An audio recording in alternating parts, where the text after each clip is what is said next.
Good evening student. Last class में हमने पढ़ा था इलेक्ट्रिक डाइपोल। आज हम बात करेंगे कि इलेक्ट्रिक डाइपोल के एक्सल पॉइंट पर कितना इलेक्ट्रिक फील्ड इंटेंसिटी होता है। क्लियर? तो हमारा टॉपिक है electric field at an axial point of a dipole. एक डाइपोल के एक्सल पॉइंट पर कितना इलेक्ट्रिक फील्ड इंटेंसिटी होता है। क्लियर? तो इसके लिए हम एक डाइपोल लेंगे, इलेक्ट्रिक डाइपोल। ये हमने एक इलेक्ट्रिक डाइपोल ले लिया ए बी, जिसके ए पॉइंट पर माइनस क्यू चार्ज और बी पॉइंट पर आपके पास प्लस क्यू चार्ज है। क्लियर? और इस डाइपोल का सपोज ओ आपके पास क्या है, मिडिल पॉइंट। अगर इस डाइपोल की लेंथ अगर 2l है तो ये ए से ओ हो जाएगा आपके पास l और ये भी आपके पास l। क्लियर? अब एक्सल पॉइंट क्या होता है, दोनों डाइपोल, ये है आपके पास डाइपोल के एक्सेस। इस डाइपोल के एक्सेस को अगर हम आगे बढ़ाएं तो ये हुआ आपके पास axial point of a dipole. तो इस एक्सल पॉइंट में सेंटर से r डिस्टेंस पर हमने एक पॉइंट ले लिया P। सपोज ये पॉइंट आपके पास क्या है, P। इस P पॉइंट पर आपको electric field intensity find out करना है। क्लियर? तो इस P पॉइंट पर इस डाइपोल के कारण हमें electric field intensity find out करना है। तो उसके लिए आपके पास सपोज इस माइनस क्यू चार्जेस के कारण इस P पॉइंट पर इलेक्ट्रिक फील्ड इंटेंसिटी को हम रिप्रेजेंट कर रहे हैं EA, क्योंकि A पॉइंट पर माइनस क्यू चार्ज रखा है। क्लियर? तो इस P पॉइंट पर इस माइनस क्यू चार्जेस के कारण जो इलेक्ट्रिक फील्ड इंटेंसिटी होगी उसकी डायरेक्शन P से A की ओर होगी। क्लियर? EA की डायरेक्शन जो होगी वो P से A की ओर। अब ये हमने लास्ट क्लास से पढ़ा था कि जो इलेक्ट्रिक फील्ड इंटेंसिटी है इसकी डायरेक्शन कैसे फाइंड आउट करते हैं। ये माइनस क्यू जो चार्ज है ये हमारा एक तरह से सोर्स चार्ज है। क्लियर? और इसके कारण आपको P पॉइंट पे निकालना है इलेक्ट्रिक फील्ड इंटेंसिटी। तो अगर आपके पास सोर्स चार्ज पॉजिटिव होता है और यहाँ पे जिस पॉइंट पर आपको E निकालना होता है वहां पर हमेशा हम रखते हैं टेस्ट चार्ज, और टेस्ट चार्ज को ऑलवेज लेते हैं पॉजिटिव। क्लियर? अगर सोर्स पॉजिटिव है टेस्ट को ऑलवेज पॉजिटिव होता ही है। उस केस में इलेक्ट्रिक फील्ड की डायरेक्शन सोर्स से टेस्ट की ओर। लेकिन अगर सोर्स चार्ज नेगेटिव हो और टेस्ट चार्ज तो ऑलवेज पॉजिटिव है ही, उस केस में इलेक्ट्रिक फील्ड की डायरेक्शन टेस्ट से सोर्स चार्ज की ओर। क्लियर? तो यहाँ पे जो E की डायरेक्शन P से A की ओर है वो ये वाला कॉन्सेप्ट लगेगा। ये टेस्ट चार्ज है यानी पॉजिटिव और सोर्स चार्ज है आपका नेगेटिव, इसलिए EA की डायरेक्शन P से A की ओर। क्लियर? सिमिलरली इस B पॉइंट पे जो चार्ज रखा है प्लस Q, इसके कारण सपोज P पॉइंट पर इलेक्ट्रिक फील्ड इंटेंसिटी EB है। क्लियर? अब यहाँ पे B पॉइंट पे जो चार्ज है वो पॉजिटिव है और यहाँ पे तो ऑलवेज क्या रखेंगे, टेस्ट चार्ज, यानी वो तो पॉजिटिव है। तो फर्स्ट केस के अकॉर्डिंग सोर्स से टेस्ट की ओर। तो इस P पॉइंट पर इलेक्ट्रिक फील्ड इंटेंसिटी डायरेक्शन हो जाएगी आपके पास EB वेक्टर, यानी B से P की ओर। क्लियर हो गया? अब इस P पॉइंट की अगर हम डिस्टेंस की बात करें तो इस P पॉइंट की A पॉइंट पे जो चार्ज रखा है माइनस P, यहां से डिस्टेंस क्या हो जाएगा, O से A तक आपके पास L है और O से P तक आपका R, तो ये हो जाएगा R प्लस L। ये आपके पास माइनस Q चार्ज की डिस्टेंस P पॉइंट से। क्लियर? सिमिलरली इस प्लस Q चार्ज की P पॉइंट से डिस्टेंस, ये टोटल आपका R है और ये आपके पास L, तो ये हो जाएगा आपके पास R माइनस L। क्लियर? तो ये आपके पास इस P पॉइंट की माइनस Q और प्लस Q से डिस्टेंस हो गई। क्लियर? अब हमें E निकालना है, तो E निकालने के लिए हम पहले माइनस Q चार्जेस के कारण P पॉइंट पर इलेक्ट्रिक फील्ड इंटेंसिटी E है और प्लस Q चार्जेस के कारण P पॉइंट पर इलेक्ट्रिक फील्ड इंटेंसिटी EB, ये दोनों को सेपरेट फाइंड आउट करेंगे और इन दोनों का जो रिजल्टेंट होगा वही आपके पास क्या होगा, net electric field intensity due to a dipole at point P। Clear? तो सबसे पहले हम EA को निकालते हैं। तो electric field due to minus Q charge, electric field due to minus Q charge at point P, इस P पॉइंट पे कितना होगा। क्लियर?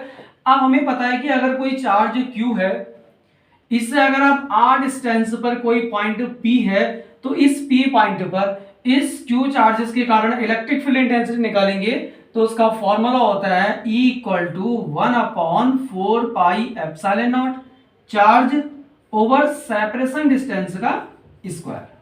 ये आपके पास फॉर्मूला होता है एक पॉइंट चार्जेस के कारण इलेक्ट्रिक फील्ड इंटेंसिटी। क्लियर हो गया? तो इस माइनस क्यू चार्जेस के कारण पी पॉइंट पर जो इलेक्ट्रिक फील्ड इंटेंसिटी है यानी ई ए, क्लियर, वेक्टर, इसकी डायरेक्शन, इसकी वैल्यू पी पॉइंट पे कितना होगा 1/4 पाई एप्सिलॉन नॉट, चार्जेस का मैग्नीट्यूड यानी क्यू ओवर सेपरेशन डिस्टेंस का स्क्वायर, तो ए की पी से डिस्टेंस है आर प्लस एल, तो आर प्लस एल का होल स्क्वायर। क्लियर? और इसकी डायरेक्शन कहां होगी? पी से ए की ओर, तो डायरेक्शन पी टू ए। ये आ गया आपके पास माइनस क्यू चार्जेस के कारण पी पॉइंट पर इलेक्ट्रिक फील्ड इंटेंसिटी। क्लियर? अब हम ऐसे सिमिलरली प्लस क्यू चार्जेस के कारण पी पॉइंट पे निकालें, तो E B equal to 1/4 pi epsilon naught, charges का मैग्नीट्यूड यानी Q over separation distance R minus L का होल स्क्वायर। क्लियर? और इसकी डायरेक्शन है आपका पी से बी की ओर, तो पी टू पी। क्लियर? अच्छा सॉरी, आपके पास जो ई है उसकी डायरेक्शन आपका बी पॉइंट पर है, बी से पी की ओर, तो ये हो जाएगा आपके पास बी से पी की ओर। क्लियर? अब इस पी पॉइंट पर अगर हम नेट इलेक्ट्रिक फील्ड की बात करें तो देखो पी पॉइंट पर दोनों इलेक्ट्रिक फील्ड की डायरेक्शन एक दूसरे के अपोजिट है। अब यहां पे अगर हम बात करें कि दोनों चार्जेस का क्या है, मैग्नीट्यूड सेम है, 1/4 पर एप्सिलॉन है, 1/4 है, लेकिन क्यू इतना मैग्नीट्यूड क्या है, सेम है, लेकिन ये पोर्शन क्या है आपके पास डिफरेंट है। क्लियर? तो यहां पे अगर हम देखें तो ये आपके पास पॉजिटिव क्वांटिटी है, इसका मतलब हुआ कि आपके पास जो ईबी है वो आपके पास ग्रेटर है ई ए से। क्लियर? तो ईबी आपके पास क्या होगा, ग्रेटर होगा ई ए से।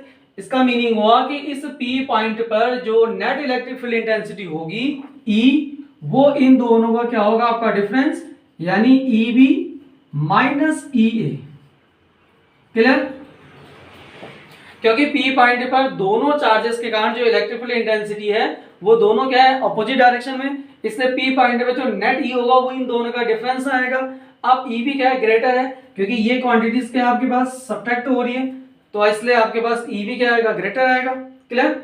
अब इन दोनों की वैल्यू को अगर हम पुट कर दें तो देखो इन दोनों में वैल्यू पुट करेंगे, 1/4 पर एप्सिलॉन, क्यू कॉमन है, तो Q over 4 pi epsilon naught ये कॉमन आ जाएगा, और ई बी यहां से बचेगा आपके पास 1/r माइनस एल का whole square minus 1/r plus L का होल स्क्वायर। क्लियर? ये हो जाएगा। अब इस नेट इलेक्ट्रिक फील्ड की डायरेक्शन जो होगी वो बी की ओर होगी, यानी ई बी ग्रेटर है, तो इसलिए इसकी डायरेक्शन जो नेट की होगी वो होगा आपका बी से पी की ओर, जो आपके पास ई बी की डायरेक्शन होगी। क्लियर? तो ये जो रिजल्टेंट इलेक्ट्रिक फील्ड इंटेंसिटी होगा इसकी डायरेक्शन वही होगी जो ई बी वेक्टर की होगी, क्योंकि ये क्वांटिटीज क्या है आपके पास बड़ी है, इसलिए इसकी डायरेक्शन बी से आपके पास पी की ओर। क्लियर? अब इसको अगर हम और सॉल्व करें तो Q over 4 pi epsilon naught, अब यहां पे अगर हम एलसीएम लें तो R माइनस एल का होल स्क्वायर और R प्लस एल का होल स्क्वायर, ये टर्म्स आपका ऊपर आ जाएगा, R प्लस एल का whole square minus R minus L का होल स्क्वायर। क्लियर? तो Q over 4 pi epsilon naught, अब इसमें आप फॉर्मूला अप्लाई करें तो a प्लस बी का होल स्क्वायर, तो a square plus B square L square plus 2rl minus यहां पे a माइनस बी का होल स्क्वायर, तो r square plus L square minus 2rl। अब इसको हम कंबाइंड होल स्क्वायर लिख सकते हैं, r minus L r plus L का होल स्क्वायर। ठीक है? अब अगर हम ब्रैकेट को ओपन करें तो ये आपके पास जो पॉजिटिव है वो आपके पास नेगेटिव हो जाएगा, जो नेगेटिव है वो आपके पास पॉजिटिव हो जाएगा। ठीक है? तो L square cancel out, R square cancel out. Clear? तो Q over 4 pi epsilon naught 2RL ही हो जाएगा आपके पास। इसको हम लिख सकते हैं 2 multiply 2RL over a minus B a plus B, तो ये हो जाएगा R square minus L square, R square minus L square का होल स्क्वायर। ठीक है, तो R minus L R plus, यहाँ पे a minus B a plus B का फॉर्मूला अप्लाई कर देंगे, तो A square minus B square और होल स्क्वायर अपनी जगह पे है। ठीक है, अब 1/4 पाई एप्सिलॉन नॉट, इस क्यू को अंदर ले जाइए, इसलिए हमने यहाँ पे 1 लिख दिया, तो q इंटू 12, इसको एक साथ करा, बाकी एक 2 बचेगा आपके पास और एक r बचेगा। क्लियर, ये हो गया। अब upon R square minus L square का होल स्क्वायर। अब q इंटू 12, इसकी जगह हम पुट कर सकते हैं electric dipole moment P equal to q into 12। Clear, तो 1/4 pi epsilon naught P into 2r over R square minus L square का होल स्क्वायर, ये आपके पास आ जाएगा net electric dipole moment due to a dipole on axial line equal to 1/4 pi epsilon naught P into 2r over R square minus L square का whole square. Clear, अब इसमें हम एक स्पेशल केस और कर सकते हैं। स्पेशल केस हम ये कर सकते हैं कि अगर आपके पास जो ये P पॉइंट है, अगर इस P पॉइंट को डायपोल के सेंटर से, जिसकी डिस्टेंस अभी क्या है r, अगर इस P पॉइंट को एक्सल में और दूर ले जाएं, तब उस केस में इस r की वैल्यू, यानी जो आपका सेंटर से डिस्टेंस है P पॉइंट की, इस r की वैल्यू L के कंपेयर में क्या हो जाएगी, और लार्ज हो जाएगी। तो इसको हम लिखेंगे if P point is very far from the center of dipole, center of a dipole, इसका मतलब अगर r की वैल्यू ग्रेटर हो जाए L से, तो r square minus L square, इसको हम अप्रोक्सीमेट लिख सकते हैं r स्क्वायर, यानी एल स्क्वायर की वैल्यू को हमने क्या ले लिया, लगभग 0। अब इसकी वैल्यू अगर हम यहां पुट करें तो E equal to 1/4 pi epsilon naught 2PR over L square 0 हो जाएगा, आर स्क्वायर का होल स्क्वायर, तो 2 to 4 यानी r की पावर 4। क्लियर, अब r की 1 पावर कैंसिल आउट, तो E equal to 1/4 pi epsilon naught 2p over r cube, ये आपके पास आ जाएगा net electric field intensity due to dipole on its axial point when p point is very far from the centre of the dipole. अगर p point को dipole के centre से बहुत दूर लेते हैं, उस केस में E equal to 1/4 pi epsilon naught 2p over r cube. और ये हो गया आपका जनरल टर्म्स, और ये हो गया आपके पास स्पेशल केस। क्लियर, तो ये हो गया आपके पास स्पेशल केस। क्लियर, एक बार इसको दोबारा समझते हैं। तो देखो, हमारा टॉपिक था कि इलेक्ट्रिक फील्ड निकालना है डायपोल के एक्सल पॉइंट पर। तो उसके लिए हमने एक डायपोल लिया AB, A पॉइंट पे minus Q charge, B point पे प्लस क्यू चार्ज, डायपोल की लेंथ 12, अगर O डायपोल का सेंटर है तो O से लेकर A L और O से लेकर B भी आपके पास L। क्लियर, अब इस डायपोल का जो एक्सेस है, उसी एक्सेस को अगर हम आगे इंक्रीज करें तो इसी लाइन को बोलते हैं डायपोल की एक्सेस। इस एक्सेस में सेंटर से r डिस्टेंस पर एक पॉइंट ले लिया आपने P, इस P पॉइंट पर आपको क्या निकालना है, इलेक्ट्रिक फील्ड इंटेंसिटी। अब इस P पॉइंट की माइनस क्यू चार्ज से डिस्टेंस हो जाएगी r प्लस एल, क्योंकि इतना आपके पास r और ये आपका l, और प्लस क्यू चार्ज से डिस्टेंस इतना आपके पास r, ये सबट्रैक्ट हो जाएगा तो r माइनस एल। क्लियर, माना माइनस क्यू चार्जेस के कारण इस P पॉइंट पर इलेक्ट्रिक फील्ड इंटेंसिटी क्या है, E है, जिसकी डायरेक्शन P से होगा E की ओर, क्योंकि सोर्स चार्ज क्या है, नेगेटिव।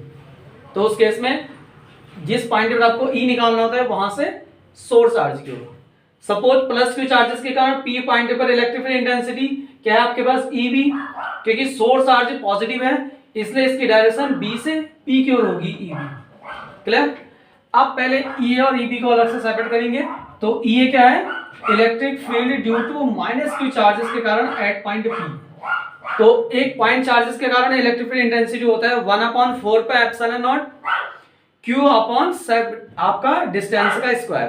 तो ये हो जाएगा 1/4 पे एप्सिलॉन नॉट, चार्ज हो गया क्यू, क्योंकि इलेक्ट्रिक फील्ड इंटेंसिटी में मैग्नीट्यूड लेते हैं तो क्यू और डिस्टेंस r प्लस l का होल स्क्वायर, और इसकी डायरेक्शन p से a की ओर, तो p टू a। क्लियर।